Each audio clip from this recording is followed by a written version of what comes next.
When Donald Trump began his war, his time estimate for winning his war was first measured in days, then in weeks, then in days again, then in weeks again, and now it has been months. It has been 5 full months. The Iranian regime never gave a time estimate for how long they expected to fight for their survival. That Iran's resistance to Donald Trump's bombs and to Donald Trump's attempts at negotiations has been strong enough to make everything Donald Trump has said about his war a lie. Everything. And that means everything Donald Trump currently says about his war is ignorable. In the second month of Donald Trump's war, he promised to commit a war crime when he wrote on April 7th at 8:06 a.m., quote, "A whole civilization will die tonight, never to be brought back again."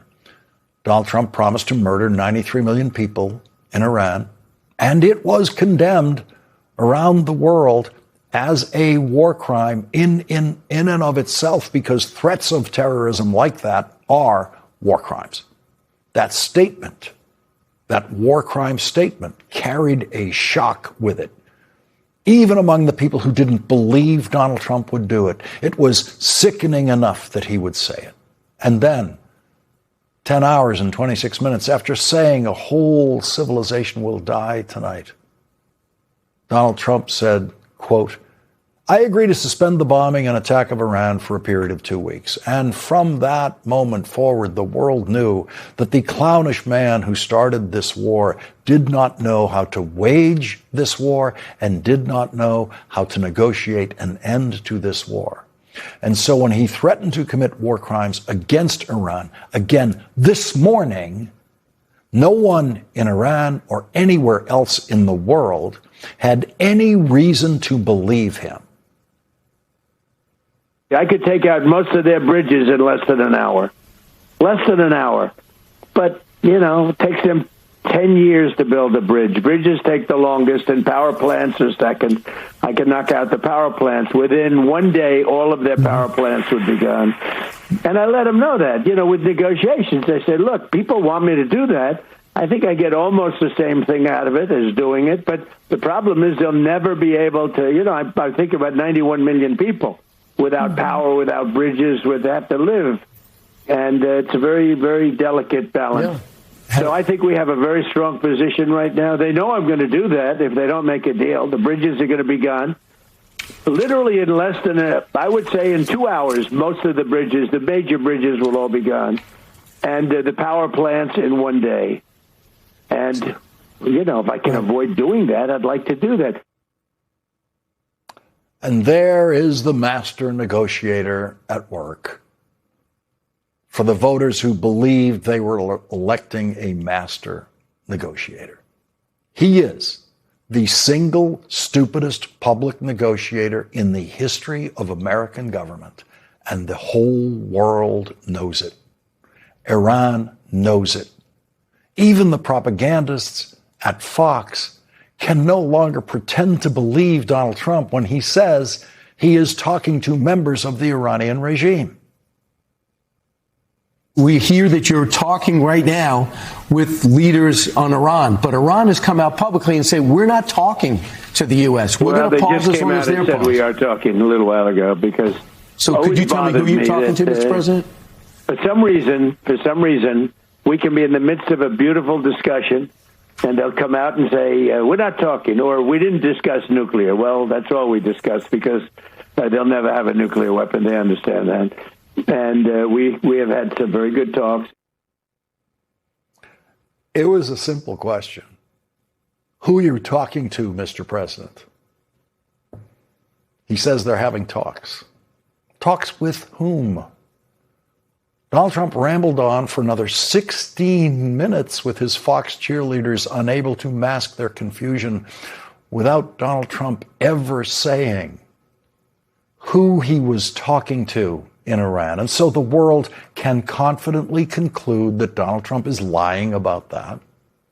And Trump voters who believed that Donald Trump was going to end Vladimir Putin's war of aggression in Ukraine on the first day of Donald Trump's presidency, as he promised, should by now know that Donald Trump doesn't know how to end wars, even if he starts the war. Donald Trump promised those same voters that he would never start a war. Trump voters hold the distinction in American political history as the voters who willingly and knowingly, well, maybe not knowingly, accepted more lies from their candidate than any other voters in American history. And if they didn't know they were accepting lies, it is their own fault, as analysts of information presented to them, that they could not tell that those were all lies.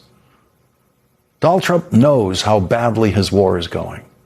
And that is why the man who craves camera attention for all of his Oval Office meetings did not allow that today. For the kinds of meetings where he has always pulled the cameras and reporters into the room and kept them there as long as possible. The first meeting was with Ukraine's President Volodymyr Zelensky, who was subjected to the single craziest Oval Office meeting that any foreign president has ever had to endure in his first visit with the second-term Donald Trump in the Oval Office. President Zelensky continues to successfully fight a war started by the Russian dictator Vladimir Putin, Donald Trump's friend, a war Donald Trump promised his voters he would end 552 days ago on the first day of this presidency. Donald Trump wanted no more attention brought to that failure today, and so the reporters and press photographers were barred from that Oval Office meeting. The photograph we have of the meeting was released by President Zelensky shortly after the meeting. And then Donald Trump released a similar photograph over 9 hours later, long after the Zelensky photograph had made its way around the world. The same thing happened in Donald Trump's next Oval Office meeting today with Israeli President Benjamin Netanyahu. The war Donald Trump promised to end about 140 days ago was not something Donald Trump was willing to discuss with White House reporters today, Donald Trump's war in Iran. And so they were barred from the Oval Office for that meeting. And the photographic evidence of that meeting was released by Prime Minister Netanyahu, a proof of meeting photograph, a proof of failure photograph. And tonight at 8:54 p.m., Donald Trump finally released an identical photograph of that meeting. And so we will impatiently await the next volume of Regime Change by Maggie Haberman and Jonathan Swan to tell us exactly what profanity Donald Trump might have used today in screaming at Bibi Netanyahu, as they report he did in their new best-selling must-read book, Regime Change. Quote, bellowing, Trump told Netanyahu he was sick of his antics. I've done everything to protect you. You better effing go along with this. It's been going on for too effing long. Everybody's sick of you, Bibi, Trump said. All the Jews are sick of you. Even the 2 Jews on this call are sick of you, Trump added, referring to Jared Kushner and Steve Witkoff. You can't back out of this. I'm the best friend Israel ever had. Everybody hates you. And I've stood by you. He continued to shout. I'm telling you, Trump yelled, this is a great deal for Israel. And so we have to wonder, how many times did Donald Trump say, everybody hates you, to Bibi Netanyahu today? But we don't have to wonder what Donald Trump accomplished in his meeting today with the man who he says everybody hates, because we know Donald Trump is lost in his presidency. We know Donald Trump is lost in his war. And there is no evidence that Bibi Netanyahu is going to help Donald Trump find his way out of the war that he started. And so what we know about Donald Trump makes it very likely that absolutely nothing was accomplished today in his meeting with Bibi Netanyahu. Donald Trump's meeting with President Zelensky is a bit more complicated and harder to read because President Zelensky is by far the smartest person who was in the Oval Office today. And so President Zelensky, who is leading his country at war for its survival, expanded the targeting in his war on Saturday to include what appeared to be a drone attack on an Iranian cargo ship in the Caspian Sea. The New York Times reported, quote, President Volodymyr Zelensky said on Saturday that Ukraine struck a cargo vessel moving military supplies between Iran and Russia in the Caspian Sea. He said Ukraine also hit an oil platform and a Russian-made missile ship in the Caspian, which is more than 600 miles from the front line in Ukraine. And so the man who Donald Trump tried to turn into an enemy of the United States with his first Oval Office meeting with him last year has now launched an attack on an Iranian cargo ship, possibly moving weapons that Russia could use against Ukraine.